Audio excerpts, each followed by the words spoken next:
Every hire of an employee should make your customer experience so much better, at least 3 times better. And if it's not, then why are you hiring? There is nothing like somebody who is lack mindset being a festering thing that's going to crush everything you have built. To put it simply, if you're not growing and learning new things, you are digging your grave. You're stuck. You're stuck in a rut, pun intended.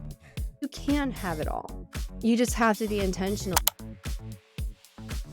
What's up, everybody? I'm Chaz Wolfe, Gathering the Kings podcast, coming back to you here today with another queen on the King's stage, Miss Holly Jean Jackson. Welcome. How are you this morning? I am doing great. How are you? You know, it's Monday. We were just talking about this. I was like, it's Monday morning. I love Monday mornings. And you're like, yeah, I've already ran 15 miles. I've hiked the Himalayas. No, actually, you said a few things that were pretty cool. You've rock climbed. You've done maybe you mentioned a couple words I didn't even think I knew, but you're here. You're excited. I am too. Holly, tell us what kind of business that you have. Absolutely. So I'm a revenue and performance consultant. So what that means, I work with business leaders, authors, and speakers on how to uplift their monetization of their business, scale it so they can go big to give big. In fact, a lot of my clients also have a nonprofit or a foundation, and that's part of building their legacy. And so I like to make sure that they are earning the most amount of wealth for their business, their employees, their customers, so they can give back even more to their community. And my belief is that my vision and mission in life and why I'm here is to heal the world. And I do that by helping amazing business owners and entrepreneurs go big and give big. I love that. You're big on legacy, just from what I know about you before this morning. You've kind of already hinted at it a little bit, but you gave me the elevator version. Give me the Holly Jean deep down in there. Like, why do you really do this? Why entrepreneurs specifically? Yeah, great question. So when I was little, growing up, my dad he's a mechanic and he had his own shop and he grew that and was able to be incredibly successful on his own terms and dictate freedom and just had incredible work ethic and loyalty. So that's a little piece of it. Additionally, when I was climbing the corporate ladder, I was an entrepreneur. So I created things for huge companies like Visa, Treasury Wine Estates, University of California, to name a few. And I kept getting laid off. And additionally, each layoff was coupled with a really, really big health challenge. And so I noticed there was a pattern and I wanted to break that cycle. And so for me, the realization was that corporate America just wasn't a fit for me, like physically, emotionally, spiritually, mentally. It just was not a fit. It wasn't aligned. And so I left. And initially, I was focused just on healing and just doing health coaching. And I realized I had a little bit of imposter syndrome of immediately starting with entrepreneurs that were in the holistic space, which is kind of where I began, Sure. and being able to help them go big so they could heal more people in their communities. And then I realized, gosh, you've been doing this your whole life and just in a different way. So I gave myself permission and went after it and just started working with entrepreneurs. And I believe that our economy, our world, our communities will heal through people stepping into their superpowers of what they're skilled at and the pains that they can solve by offering those services, products, solutions to people. And so the more I can help them stay in their superpower and have more impact and have the wealth they need to do so, the more I can actually stay aligned to that mission. Yeah, there's a lot there. Thanks for sharing some Mhm. depths. I think generally speaking, probably most listeners are going to agree with you that corporate America, well, just wasn't for us. We're a little bit of the, off the beaten path type, which sounds like you and I are similar in that way. But you'd mentioned superpower. This is a very interesting concept and word to me. We use this inside of our peer mastermind. We have a monthly roundtable, and one of the feedback loops that happen inside of this, I always try to point out that, hey, if you've recognized someone's superpower, let them know. And there's power in this, and what do you see them operating in, and what are they naturally gifted at or better than anybody else? What would be your definition, A, of superpower? And does every entrepreneur have one? Yeah, so superpower is something that only you do uniquely well. And I personally believe we all have a superpower. I think that for many of us, it's oftentimes something we can't see in ourselves. It's just so part of our natural DNA, our being, our character, our values that Yeah. we just take it for granted. And we just, oh, that's just who I am. That's just how I am. But Mhm. it's actually really powerful to those around you. And so it takes sometimes those folks, those peers, friends, mentors, mentees Yeah. telling you, Chaz, like you're really good at this. And when you do this, this is the impact that it has on my life. Yeah. And so a big part of what I do with my clients is make sure that one, they are aware of their superpower, but then additionally that they're able to set up their work day, their work week, their work month in a way that they're actually tuning into that more. Because Yeah. when we're in our superpower, we get into what's called a state of flow. And that's where magic happens and miracles and great ideas. And we stay inspired, Mhm. which to me is the fuel of, aligning to our long-term legacy, our vision, and having the impact that we want to in our communities. And so a superpower is really one, that thing you're uniquely positioned to do. And two, you typically are really good at that thing, right? Because you're just naturally born or gifted with this thing, or you've spent a lot of time perfecting and honing that thing. Yeah. And I would also say a lot of times it goes back to something that is related to something in your childhood. And maybe you don't see it right away and it takes some digging to get there, but it's something that's always been there that you're here to do that nobody else can do exactly the same way that, for example, Chaz does it. Yeah. You kind of mentioned two different maybe approaches or styles to be able to get to the superpower. One, gifted, maybe a God given talent from just this is just who you are, over to this is something that you've honed, like really worked at over the course of thousands of hours. The mastery concept. Is there like a percentage of one way over the other that you see in superpowers, or is it a little mixture of both for everybody? What's your thought on that? I think there's a mixture. I also think that there tends to be a bit of a hybrid, meaning there's something that we weren't consciously aware of that's been there since childhood that perhaps was a gift, but that really required us really spending a lot of time Yeah. to perfect that gift. I mean, for example, musicians, they're born and some of them are born incredibly gifted, whether it's compositionally or it's theory or it's their performance or the emotion that they put into their music. Yeah. But that's something you still need to hone with tens of thousands of hours of practice to really perfect it. So that's again a hybrid where they're gifted, they're born with that, but then they spend more time in it. And honestly, I think this is the magic is the sooner you realize what your gift, your superpower is, that talent is, why you're here, and you have that compass, that North Star that's Hmm. telling you what you wanna focus on, and you're growing 1% closer to that, you're gonna be so life is so much easier, right? So when you stay in tune with that and you build a life and a structure around that, there's real beauty in that, and the longer it takes you to find that, and this is what I find so many times is clients are building the wrong business, and it's Yeah. because it's a business that's not aligned to their gifts, their talents, and their values and what they Yeah. actually want. And it's crazy when we have to, kind of tear it down and restart from the beginning. Yeah. Yeah, that's a super interesting concept. I think that we could probably spend days right here. It makes me think of a clip I've seen several times from Steve Harvey where he's talking about, basically your gift will make room for you. You're given this gift and it will make room for you, but you still have to take action. You still got to press into it. I love that we're in alignment that way because I think if Michael Jordan never really practiced, he probably wouldn't have ever been the Michael Jordan that we know of. So there's like a both and. It's like you can be given some talent, like you said, but you also got to hone it. You got to press into it. And I think that's where maybe the quote from Steve Harvey comes in, where it's like, okay, if I can recognize it, okay, there's room for me in this, but I still got to be able to like work it out in that room. Maybe I have like this natural tendency to lean in this way, but you still got to like actually lean into it. Have you seen in a scenario where an entrepreneur, like you were kind of just hinting at it there at the end, where they've leaned into either the wrong business, like technically the wrong vehicle, or maybe they're trying to lean into the wrong superpower? Tell us about this.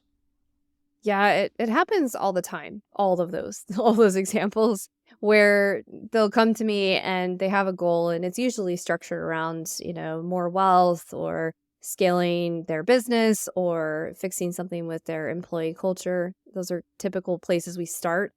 But ultimately, one of the first sessions we do is what I call the life and business compass exercise. And this is really kind of making sure we're on the right path and that we understand each other, because if I don't understand them, I can't really fully help them realize their potential.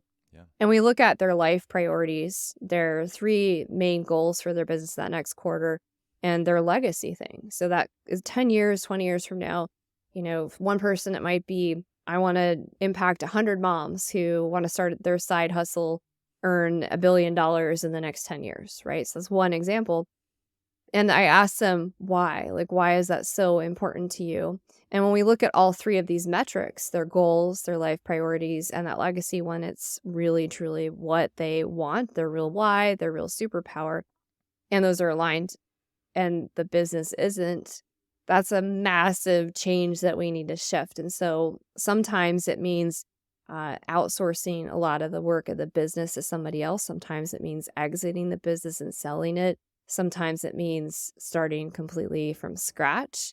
But there are a lot of different ways we're able to do that. And sometimes it means hiring somebody else to run your business and then creating a foundation, a nonprofit, or a movement that is that why, that superpower, that passion. So there's a lot of different ways we can rejigger that without losing all the hard work you put in, Yeah. but really truly align it to what fires you up. And if you're listening to this right now and you're feeling really burnt out, or you're questioning what you're doing, or you feel like you're at the end of your rope, or you're burning the candle at both ends, that typically means that something's very out of alignment. It doesn't mean that it's the typical entrepreneur roller coaster. We've been there. I mean, I'm sure Chaz has moments. I have moments where I'm like, what am I doing? Right. But those are just those low moments, but you don't really mean it. But when you're feeling that perpetually, Yeah. that means something is very out of alignment. Yeah. What if someone's listening to you right now and they're like, I have no idea what my gift is? I'm doing this business, maybe because it was just to make money and provide for my family. I feel like a lot of entrepreneurs kind of get started that way, or I don't want to work for the man, right? We talked about in corporate America. Um, how do they find it? Yeah, that's a great question.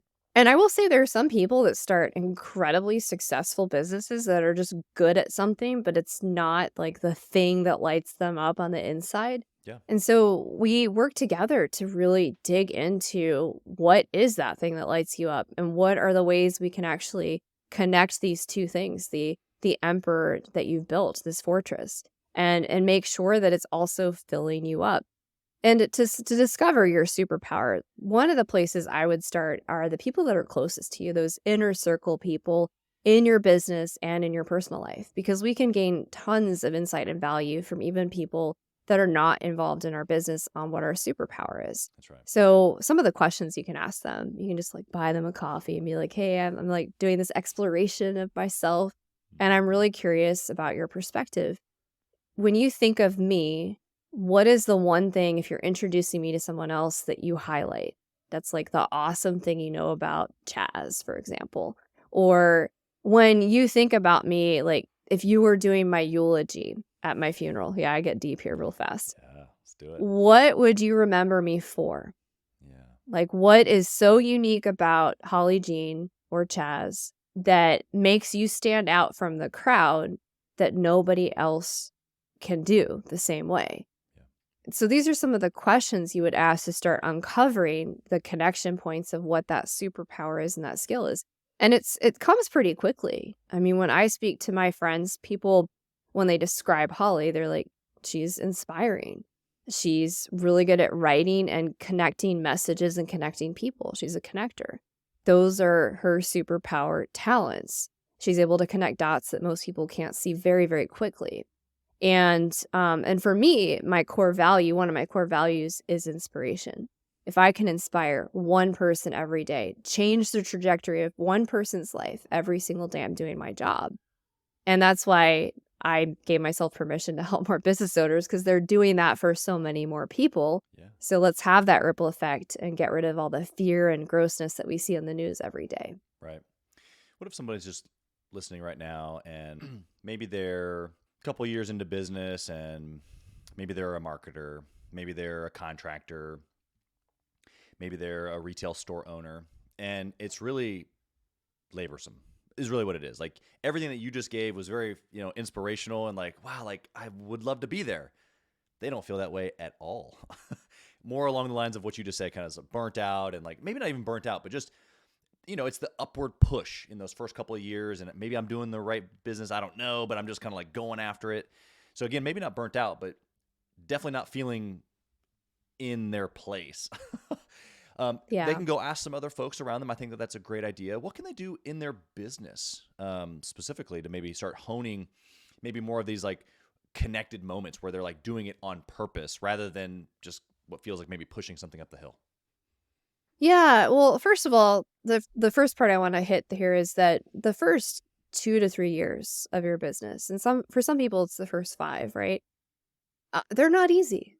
I'm just gonna be real with you, like, even if you are in your superpower, you're building that thing, they're not easy, so part of it is really trusting that you're planting the seeds and that growth is not linear, it's exponential, and right now it feels linear because 'cause you're just starting the thing, but eventually you're gonna see explosions and bursts of tremendous growth you cannot imagine. So I just wanna give you that insight, like, right now, if you're thinking linearly, thinking, "Oh, well, I wanna double this," and that's the way you're thinking, and your perspective is, "Oh, I'm behind," you're comparing yourself to corporate trajectories of where you could be with your 401k. That's not the right mindset. You're planting seeds that are gonna create so much wealth that you cannot even fathom right now. So just wanna say that. The second piece is while you're being gritty and you're putting the work in and trusting the experience, like, yeah, it is hard. So what can you do to have more of these moments of flow and being in your superpower? There's several things we can do, but a couple examples. One, as you're doing work, I like to bucket different types of work into times so that I'm not exhausting my brain switching from one type of task to another. So, for example, when you're doing administrative tasks, what is the best time of day for you to do that? If you're a really inspired morning person, don't waste your time doing admin tasks. Like, do your things that are most exciting that are going to move the needle forward more in your business.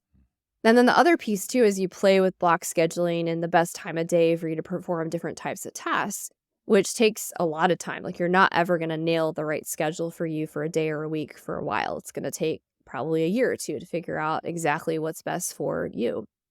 But the other piece is you really want to get incredibly curious about the activities that do put you in a state of flow, where you lose track of time. And let's say you have a podcast interview with Chaz and you're like, oh, oops, I was really doing graphics design and falling in love with that. And I totally lost track of time. So sorry, I'm late for that. That did not really happen, but uh, No, it did not. no. But here's the thing is when you get lost in doing specific types of activities, that's pretty close to your superpower because you love it so much. It inspires and lights you up. And so that's going to get you a little bit closer to uncovering what that is for you. And it's something that you're talented at, you love, you feel inspired by it. People around you are going to say you're really good at this thing typically. But those are some simple, very practical things in your business every day you can start experimenting with, exploring, and getting super curious about. And as you fine tune them and you put the right times of day around that, your performance, your output, and your energy are going to go up a lot. Yeah. I couldn't agree more. I think you gave just a really articulate answer there. I feel like we're talking to a certain, maybe even generation, but a certain maybe work ethic type of folk that have just are gritty, like you said, and I love that. What about the entrepreneurs, possibly a little younger, but the ones that only want to operate in their superpower? They know they love the graphic design. That's all they want to do, or whatever the example is.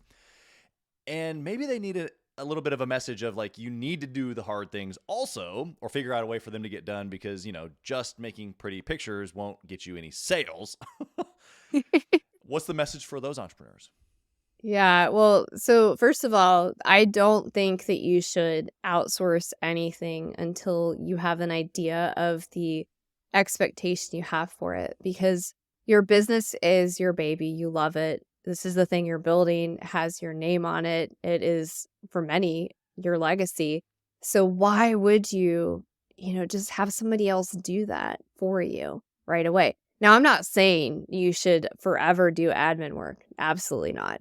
But I am saying that you need to have an understanding of how those processes work, the expectation around it, how you want that to flow, the impact it has on your customers, and equally the impact it has on your employees. If you're considering a new technology and you're a smaller business and you don't have, a CTO that's helping you with that, it's your job to make sure that the impact is not going to be really negative on your customers or your employees. And so nobody's going to do as good of a job at that as you are. Now, eventually, when you're in a place where your business is further along and you have a bigger team, there are some things you'll kind of oversee with that, but then you'll have people you trust that are better at that than you. And so that's the place where you're going to say, hey, CTO Joe, can you go ahead and evaluate this technology? By the way, these are the 3 priorities that I have. These are the 2 goals that I have. And I want you to walk me through it in a way that I fully understand it to make sure it's hitting all those points. But at that point, you trust Joe enough that he can do that. And Joe's passionate about technology, and maybe you're not. But initially, early days, you are the person who's responsible for the experience you're putting out there, and you're going to care about it more than others until you have those confidants on your team that you can trust to do that. Yeah, I think it's so good. What is the roadmap to, like you just said, I need to get into it myself and kind of figure it out, maybe create a process or figure out how it's going to flow. Do I then find somebody to replace that and then move on to the next task? Am I looking holistically at what fits my superpower? Give us that moment where I'm like in it, like you're just describing, and now I'm starting to think about outsourcing. What's practically for me? What does that look like?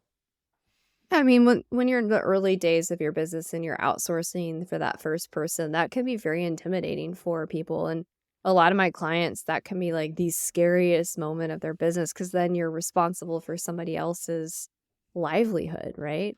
Yeah, and their family. So exactly, exactly. But it's also really exciting. So when you're in the place and you're feeling like you can't grow because you're working so many hours.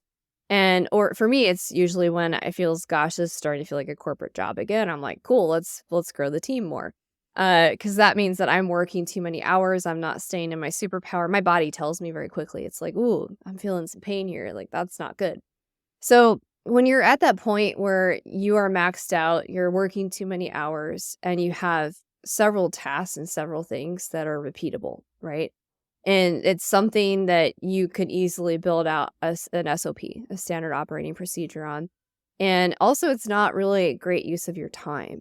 That's the point where you want to hire either an assistant or an operating chief of operations. It just depends on where you're at. If you've been holding the reins too long and you've been afraid to let go, it might be hiring that chief operating officer who then scales everything else. For a lot of people, though, their first hire is a virtual assistant or an onshore assistant. And it's just them starting to trust letting go of the reins a little bit on scheduling and the admin tasks like invoicing and like managing their podcasts or simple things like that. And then a lot of them too, it's the next step is that marketing assistant so that you're not having to do so many things of the nitty gritty for your business and you can really show up for onboarding clients and like the more high touch things that impact the customer experience. But when you get to the point where you have lots of repeatable things and you're doing that block scheduling and the admin work is piling up and it's not firing you up, it's time to hire somebody to do that. And that's a scary moment for a lot of people.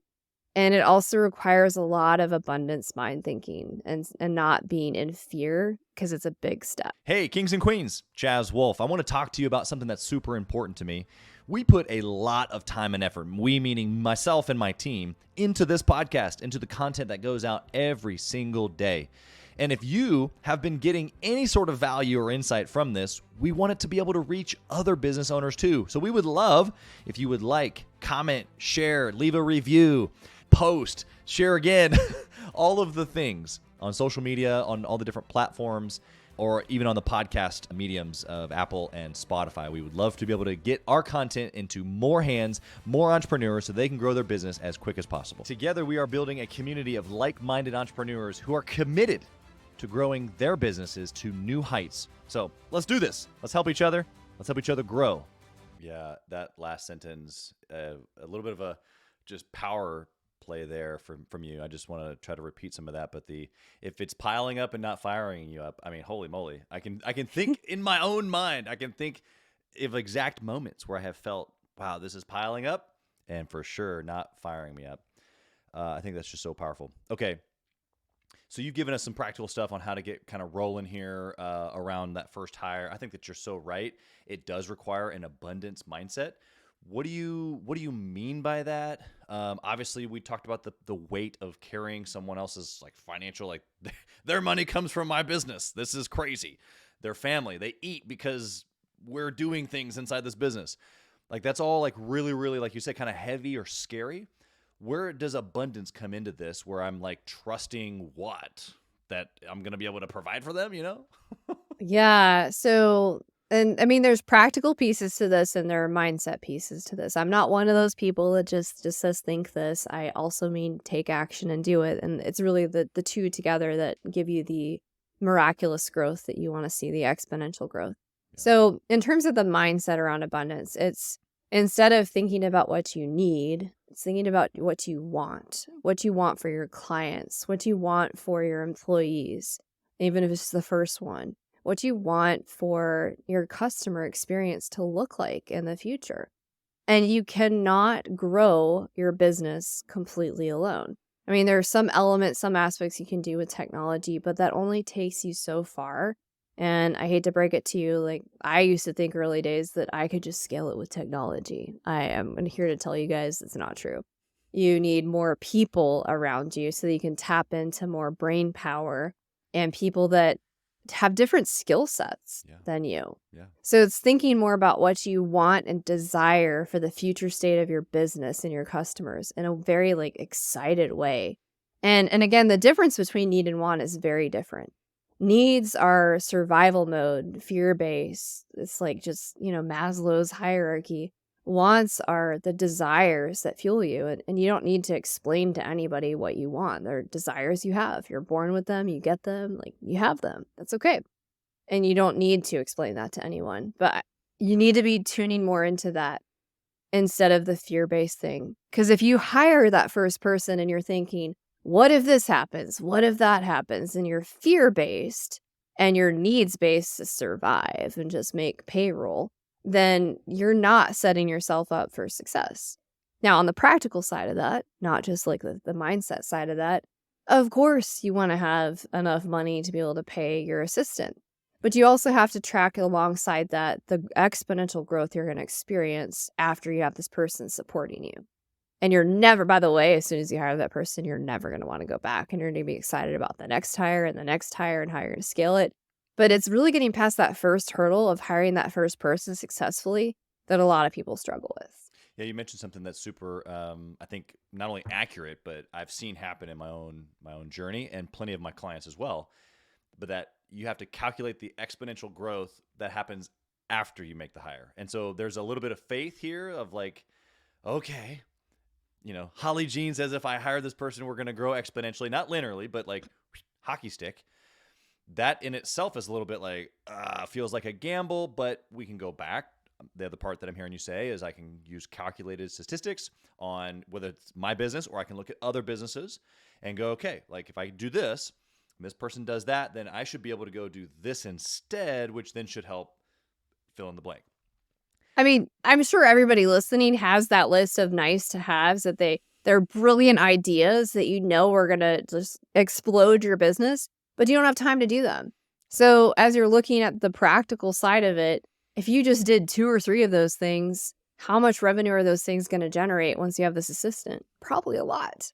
Yeah. And you're going to be excited and you're working on your business, not just in your business. And that's where the magic of growth happens. And so you can look at those numbers in a real way and make some very conservative projections as well as not conservative stretch goals. And you'll see pretty quickly that hire, if you do it correctly and you've hired the right person, of course, is going to help you open up your world in a way you can't imagine right now. Yeah. I had a client, this was several years ago, but he hired, I don't know, it was like 60 or 70 people in like 6 months. And the business was very much growing exponentially, but he never got out of the like, what could it be if I hired another 10 people? And so talk to us about the other side of that, because there is a little bit of a like, yes, I'm excited for the next one and the next one. I think we both agree on that.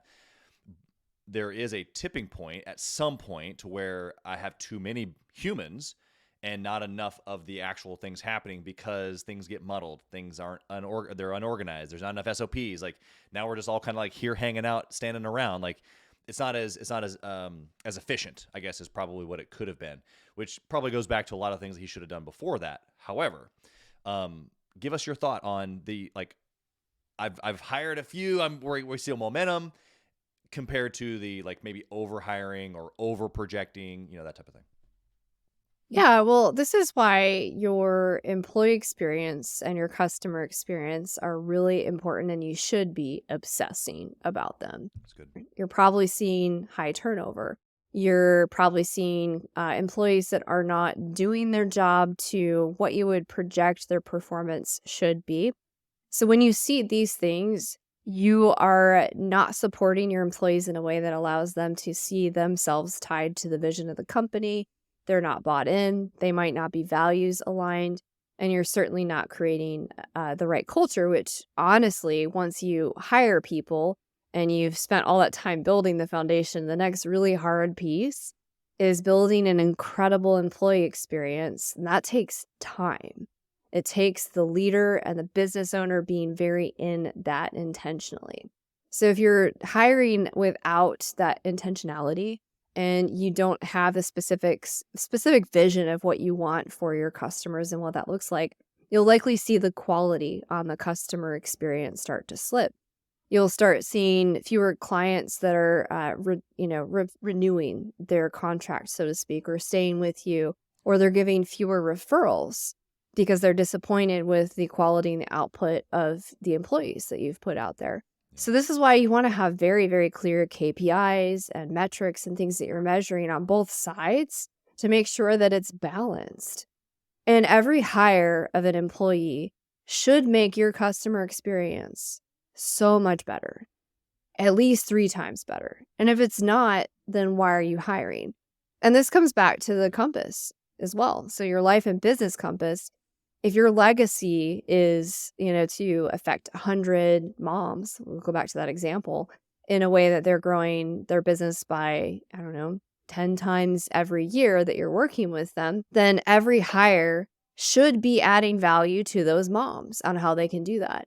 And if they're not bought into that vision, they don't have values that are aligned to the experience you're building for your customers, that's not going to match.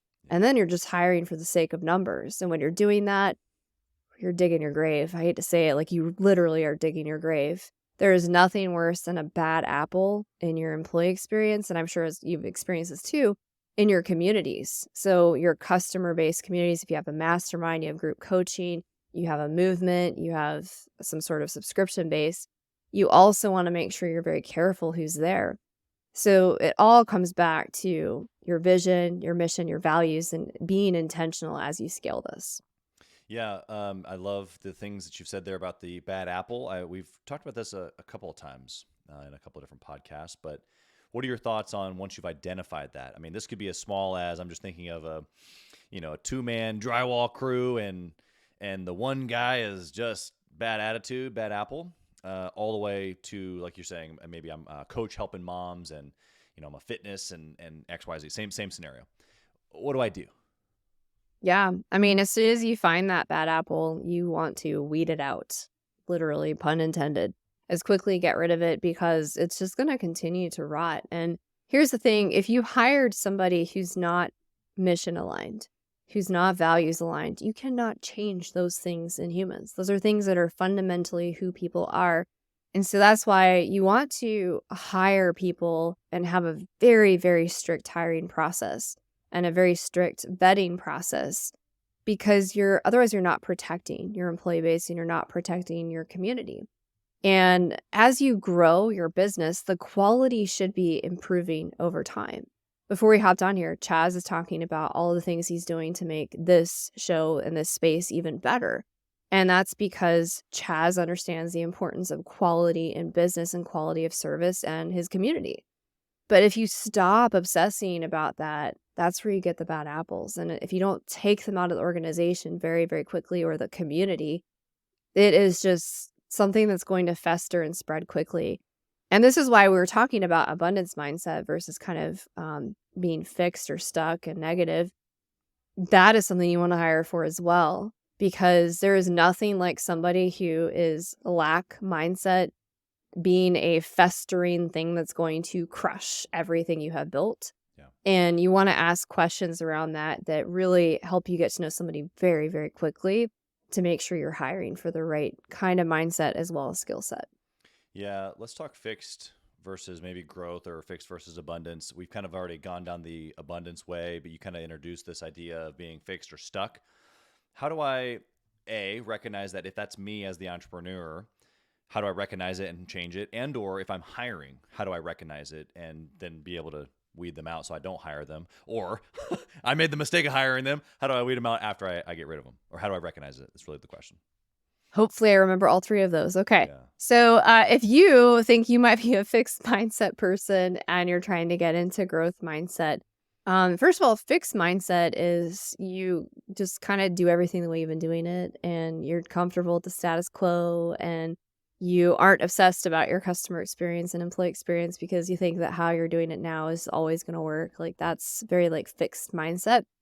You're also not open to or willing to experience new ideas or new technologies or staying current in the market. That's like very like you're stuck. And it's also very linear. Like you think that point A goes to point B and it's like this very direct line that always looks like this, Mhm. right? So growth mindset is very different. It's, okay, I can always improve this. I know I'm not perfect. I know I need to always be growing. And they're constantly willing to learn. They're very coachable. They're very mentorable. They're very sponge like. They want to soak up new information that's going to help them and the challenges that perhaps are keeping them up at night on how they're going to, fix their employee culture or how they're going to improve their customer experience to be world class and remain world class given the market challenges that change every day. So, growth mindset is remaining relevant. It's constantly growing. It's knowing that you have so much more to learn all the time. You're listening to podcasts, you're reading the books, you have mentors, you have coaches, you're in masterminds because you know that if you don't, you're becoming irrelevant. To put it simply, if you're not growing and learning new things, you are digging your grave. You're stuck. You're stuck in a rut, pun intended. And so that's where you're at. Like, if you want to get out of that, it's finding mentors, it's finding coaches, finding masterminds, finding your community of people that are going to get you out of that and stop hanging out with the people that are probably also fixed mindset that are bringing you down. And it's also intentionally figuring out how you're going to level up your personal life, your professional life, your business, your employee experience, and obsessing about that and building out plans for that. Now, if you've hired somebody who's fixed mindset, that's not something that's very easy to fix.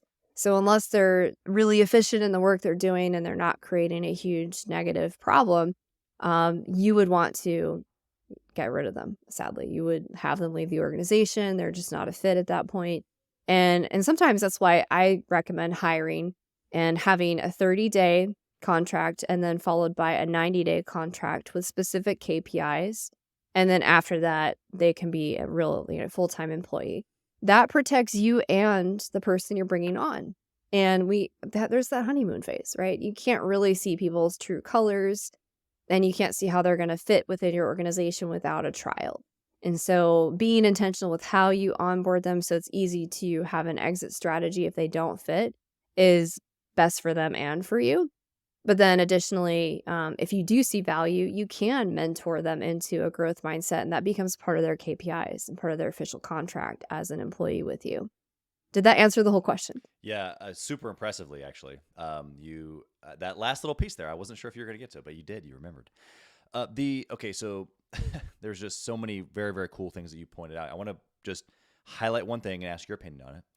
As an entrepreneur yourself, and as one that leads other entrepreneurs, tell me how good and sweet it is when you've hired and or when you have a client who's hired somebody who's growth mindset and just in alignment and just all the things are clicking. Talk about that just honey and milk scenario. Oh my gosh, you guys, I hope that you listen to this and you're just get rid of your fear stuff and just do it because it is freaking amazing. When you hire the right people on your team, your clients love them. Like, they love them so much that you realize, gosh, I don't have to do this alone. Like, I actually can create more Holly Jeans on my team, and they love them, and they're super excited to work with them. And they have great ideas in areas that are blind spots for you, because if you're smart and you hire the areas where you have gaps, they are gonna do better. They'll actually up-level your SOPs and be like, "Holly, did you know we could do this? Great, let's do it that way. Let's That's do it. amazing. That's right. You don't need my permission. If there's a better way, do it. Like, let's do that. Let's update the SOP for that." They'll also help you with hiring more people, because if they're really good and they're a rock star, they know other people that are rock stars because they didn't get there alone. People that are growth mindset surround themselves with other people that are growth mindset. So when you're expanding your team, perhaps that first person becomes your operating person and they hire the next people, and they're good at it because they've surrounded themselves intentionally with other people that are trying to grow and go big as well. It is amazing. I cannot even describe to you how much more you can do. And you know you've done a good job when you're like, I could never do this without this person. Please never leave me. And that's when you create amazing programs and you invest in them so they know that this partnership, which it is a partnership with your employees, That's right. you have to be really invested in their future and know what personally and professionally drives them to keep them around, and make sure that you're growing those things. And if they're excited about learning a new skill that's going to go cool, let's invest in that. I want you to be excited about this opportunity. And if you find that there are things that they don't love doing, cool, let's hire somebody else that can do that, because I want you in your superpower too. And when you get to the point where you have the right people with the right vision, they're aligned to your mission, they have the right values, their growth mindset, and they're working on these things and they know their superpower, it is unstoppable what you can do. I feel like between the two of us going back and forth here, we've just given them like maybe an exact blueprint of how to not Right? only hire but build an incredible team so that they can accomplish their mission. You've used the word, Holly, obsessive or obsession or to be obsessed.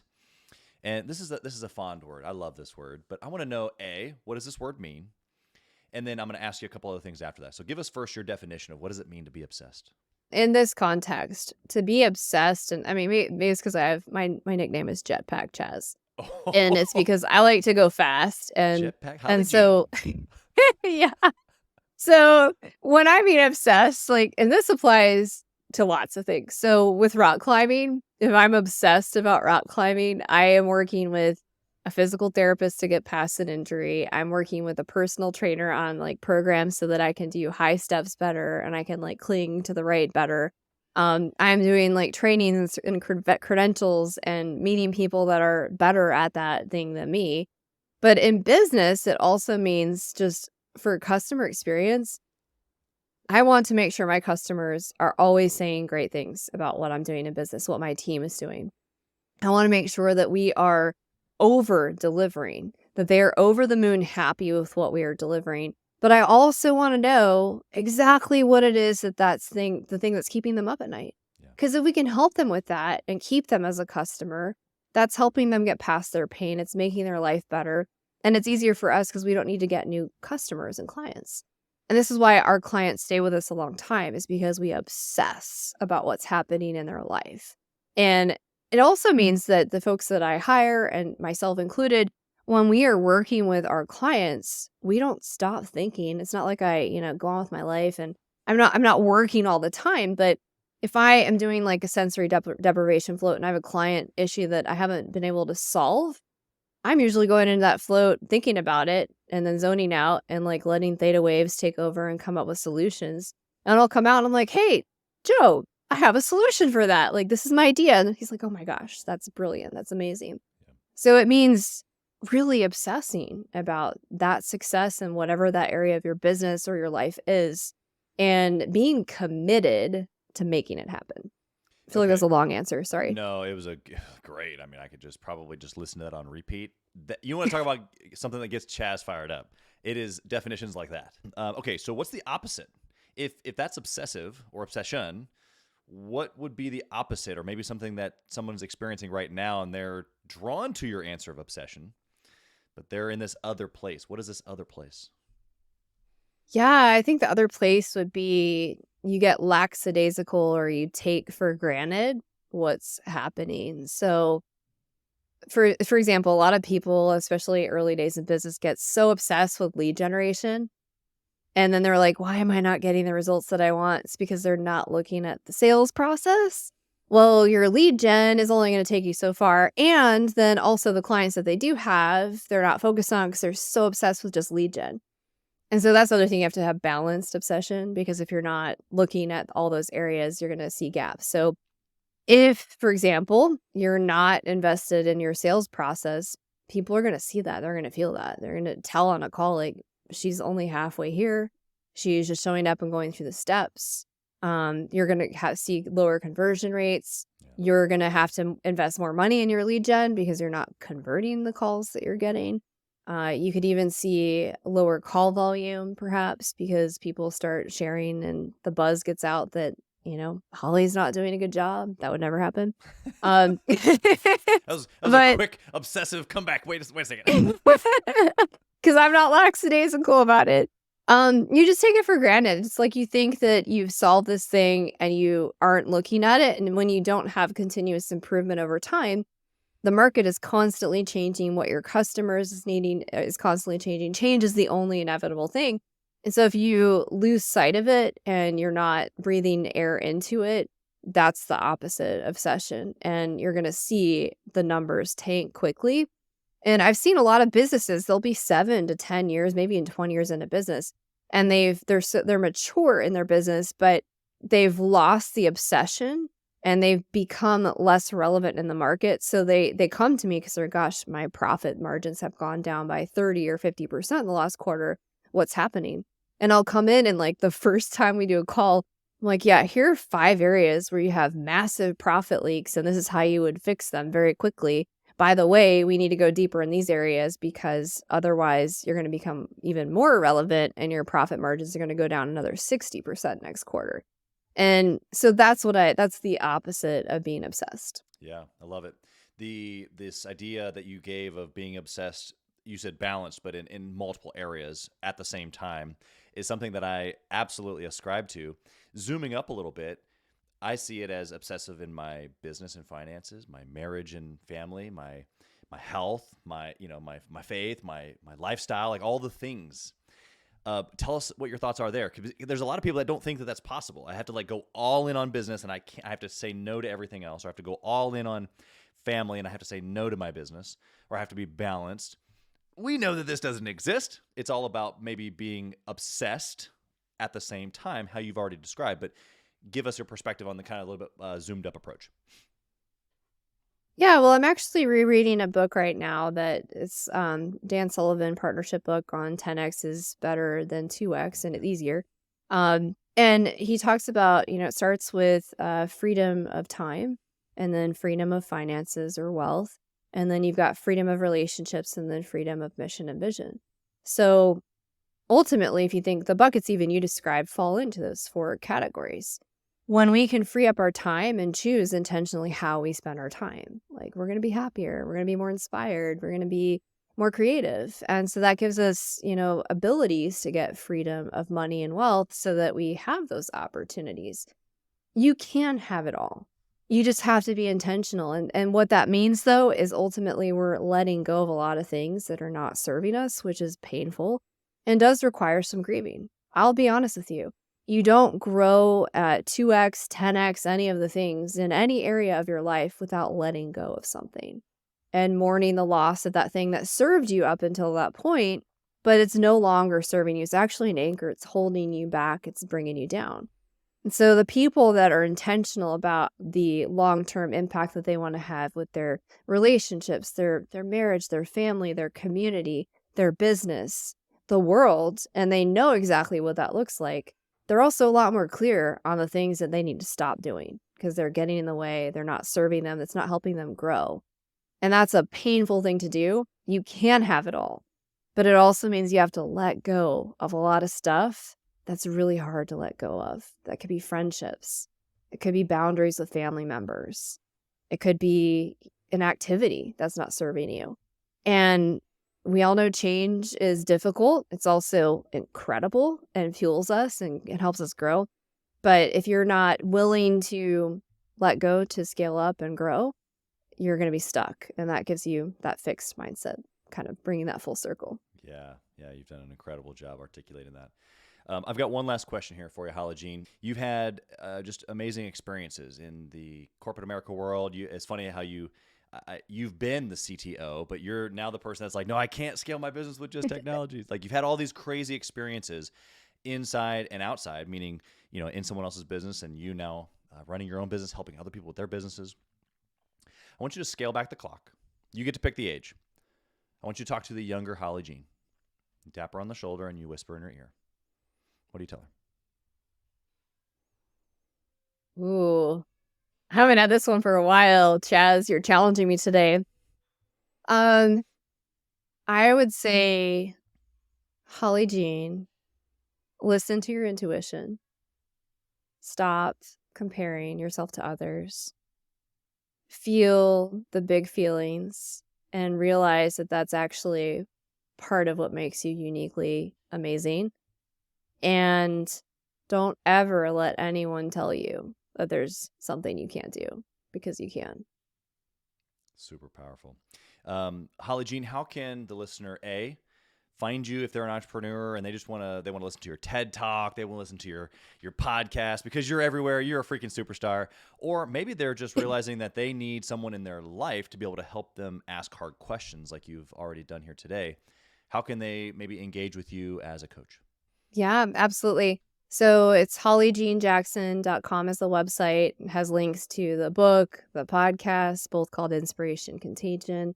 It has a link to the TED Talk as well. If you want just extra inspiration, check out the podcast. It's Inspiration Contagion. It's on all the major podcast players. I interview some pretty amazing, badass, incredible individuals all around the world that share inspiration over fear. If you want to get directly in touch with me, you can find me on LinkedIn at Holly J. Jackson or send me an email at holly@hollyjeanjackson.com. I love it. You are succinct and you're focused. I can tell just in just the time with you today, I know that you're intentional. You used that word just one little short clip there, but as an intentional person myself, I recognize that in you, and I see that what you're doing is basically replicating that in other people. So I would encourage a listener to reach out to you and connect with you, at least download the podcast. We'll put all that in the show notes. She's got a great book. All these things can help you get more intentional, more obsessed, more success, more of the things that we want, more growth mindset, all the things we chat about here today. Holly Jean, you're incredible. Thank you for being here. Blessings to you and all the impacts that you're going to have in 2024. Thank you so much. Thank you, Chaz. I appreciate it. And you as well. And thanks for all the things you're doing for your listeners and helping them stay inspired and grow. Thank you for listening to Gathering the Kings today. I hope that you were able to pull out a few nuggets to go apply into your business right away. More importantly, though, I hope that you're realizing that it takes more to be successful than just being by yourself, doing it all on your own, carrying the weight all by yourself. What I have realized, not only in my own journey from multiple businesses and multiple different industries, and now interviewing over 200 or 300 other very successful 7, 8, and 9-figure business owners, is that it's tough to do it alone. And so Gathering the Kings exists to bring together successful entrepreneurs. In fact, we are putting together 1,000 kings, specifically who are grateful but not done.